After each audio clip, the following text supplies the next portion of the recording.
para começar, eu queria perguntar ao senhor sobre a sua trajetória na música desde criança, passando pelos conjuntos que o senhor participou e como o senhor decidiu deixar os conjuntos para se tornar professor de música. Então, eu comecei aos 8 anos tocando teclado. Na realidade eu ganhei um teclado, mas não me identifiquei muito com o teclado. E aos 9 eu ganhei o meu primeiro acordeon. Então, quando eu ganhei o meu primeiro acordeon, na época, em Mafra, não tinha professores, né? Assim, não tinha conhecimento de professores de música. Eu comecei por conta, ia tirando uma música, depois outra. Logo veio o CD, aí meu pai comprava um CD, eu tirava todas as músicas. Depois de um mês ou dois eu comprava outro, eu ia lá e tirava as músicas. Então, foi indo até que com 13 anos eu tive um professor aqui da cidade e tal. E meio a facão a coisa assim, mas enfim, né, ajudou, com certeza ajudou. E então, naquele mesmo ano, né, com 13 anos, eu comecei a tocar no meu primeiro conjunto. Nós éramos 4 gaiteiros, era virado em gaita, que era o Garotos do Pampa. Com 13 anos no Garotos do Pampa.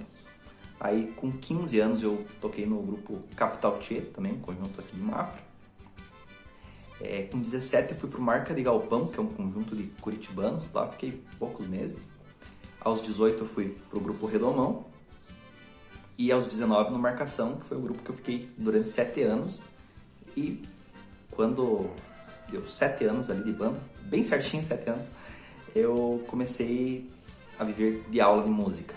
Porém, eu comecei a dar aula de música com 21 para 22 anos, então já faz aí uns 12 anos que eu dou aula, né? Então eu me identifiquei mais com as aulas do que com os bailes, né? Eu realmente decidi parar com os bailes para ficar nas aulas.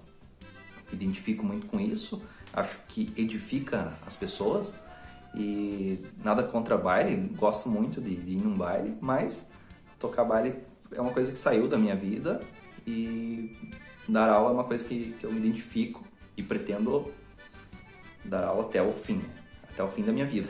Então, para nós darmos continuidade à entrevista, eu quero perguntar quais foram as suas inspirações que você teve para você iniciar a sua trajetória no acordeon.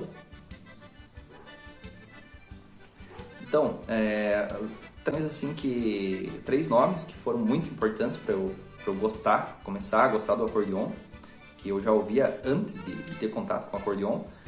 João Luiz Correia, Regis Marques, né, rodeio, o Edson Dutra, né.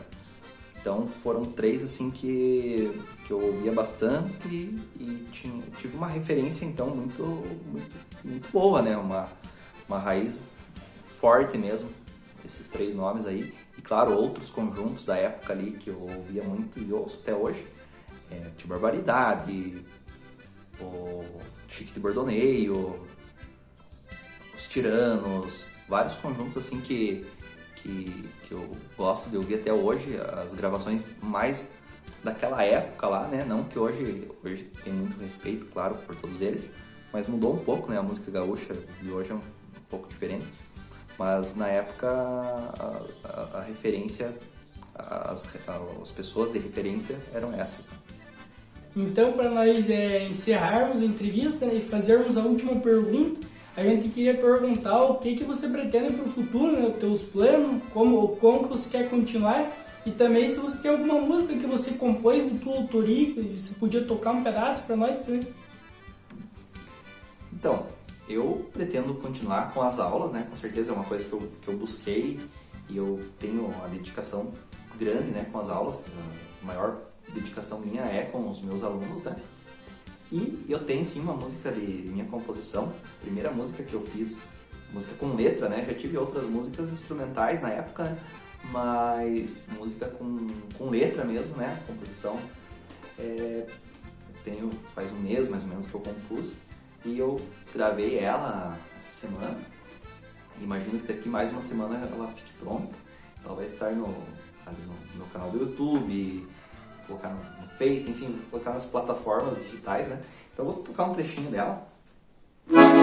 Eira, eira, boi, eira, eira, boi, vai meus anjos, vai.